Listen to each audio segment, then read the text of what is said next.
Hey guys, it is July 5th, 2010. I got an article from Before It's News, and this is on the BP oil spill. And you guys, I posted two videos. They're in my favorites on my channel. If you want to go to, they're the first two, and they're dealing with the BP oil spill and their interviews about people that are down there. And one of them is a community liaison for BP, and she is kind of spilling her guts about what's going on down there and what she sees that's happening. Anyway, I'm going to get right into this article. It's called Scientists Warn Gulf of Mexico Seafloor Fractured Beyond Repair. And it is written by Sorcha Fowl, and I admit it's about 3 weeks old, but this idea that it's just the blowout preventer that's leaking oil, I think that's not holding water, if you will. Okay, there's a lot of evidence that there is much more oil being leaked in a different spot than this. And I know I've heard this before, I've seen it on interviews, but I want to read this article to you.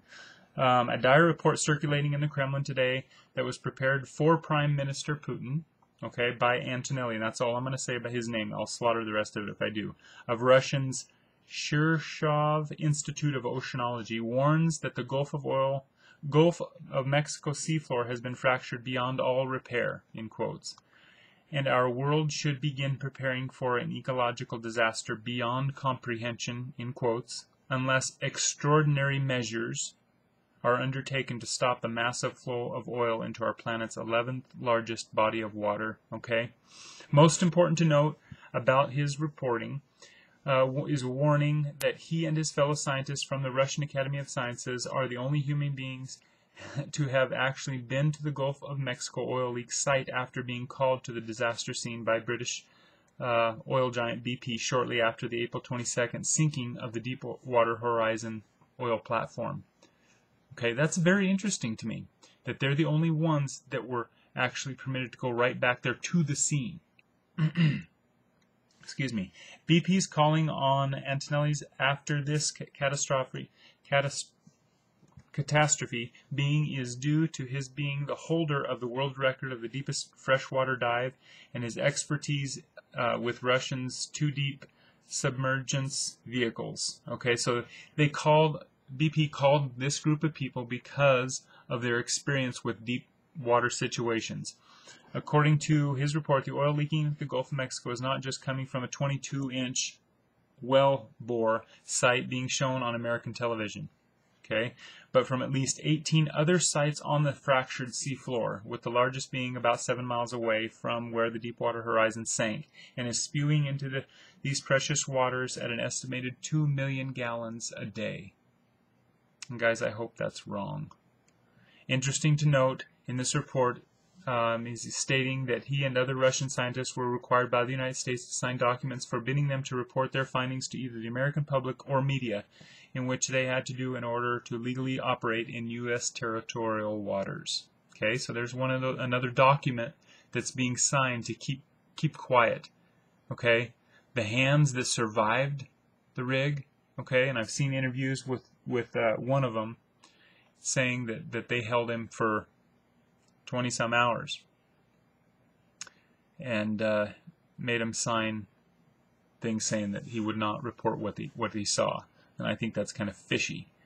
However, Antonelli says that he and other scientists have gave nearly hourly updates to both U.S. government and BP officials about what they were seeing on the seafloor, including U.S. Senator from their state of Florida, and from Bill Nelson's his name, and he quoted on MSNBC News, "Andrea, we're looking into something new right now, that there's reports of oil that's seeping up from the seabed, which would indicate, if that's true, that the well casing itself is actually pierced underneath the seabed. So, the problems could be just enormous with what we're facing." Okay, and I'm surprised that they put that on there, but it's true. And then you've heard of Matt Simmons, I'm assuming.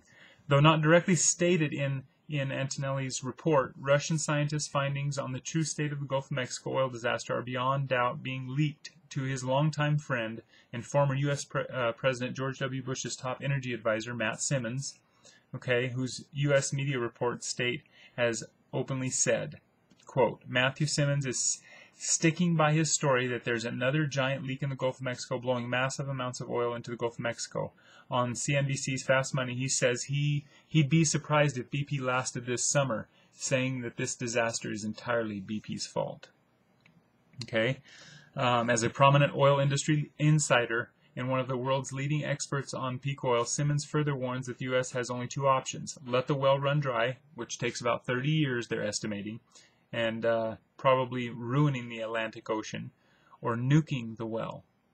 And they're discussing those two options. I can't imagine them discussing the 30-year option. Okay, and then the nuke one, there's ramifications to that. Just watch those two interviews that are posted on my favorites on my PipTac 101's channel. Okay. I don't know if I'm going to read all of this to you guys, but you can go to Before It's News. It's on their main articles right up there on top. You can read it.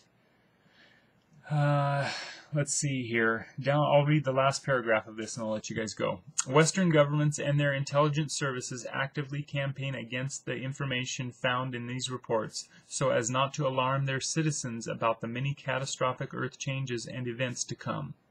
A stance that the Sisters of Sorcha Thal strongly disagrees with, in believing that it is every human being's right to know the truth about what's going on. Due to our mission's conflicts with that of those governments, the responses of their agents against us has been a long-standing misinformation, misdirection campaign designed to discredit, and which is addressed in the report. Who is Sorcha Thal? Okay, interesting article, guys. Go check out those videos that I posted. I think you would enjoy those. And I'm just, once again, I'm somewhat annoyed by the lack of transparency and by the media and the administration. But it's nothing new, as we know. Okay, till next time, guys, take care and God bless.